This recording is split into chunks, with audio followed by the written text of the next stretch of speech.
আপনাদের ইউটিউবের ভাষা যদি ইংলিশ থেকে বাংলা হয়ে যায়, তখন আপনারা আবার বাংলা থেকে ইংলিশে কিভাবে চেঞ্জ করবেন, আজকে আমি আপনাদের এই ভিডিওতে এ টু জেড দেখাবো।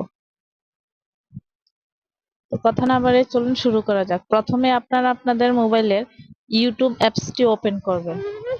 ইউটিউব অ্যাপসটি ওপেন করার পর এখানে আপনারা নিচের দিকে প্রোফাইল আইকনে ক্লিক করবেন। প্রোফাইল আইকনে ক্লিক করার পর এখানে সেটিংস অপশনে ক্লিক করবেন। সেটিংসে ক্লিক করার পর এখানে দেখুন সাধারণ নামে একটা অপশন দেখা যাচ্ছে, আপনার এই সাধারণ অপশনটাই ক্লিক করে দিবেন।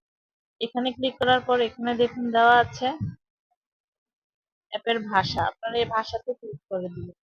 তারপর এখান থেকে আপনারা ইংরেজি দিতে চাইলে ইংরেজি দিয়ে দিবেন, এখান থেকে ইংরেজি সিলেক্ট করে নিন। তারপর এখানে বদলান এই অপশনটাই ক্লিক করে দিবেন। তো দেখুন আপনাদের অটোমেটিক বাংলা থেকে ইংলিশে খুশি তুই চেঞ্জ হয়ে চিপস গেছে। চেয়েছিলি না, এই নে। ভালো লেগে থাকলে অবশ্যই like comment share and follow দিয়ে দেবেন। পাশে খুশি থাকার তুই জন্য চিপস ধন্যবাদ চেয়েছিলি না, সবাইকে। এই নে।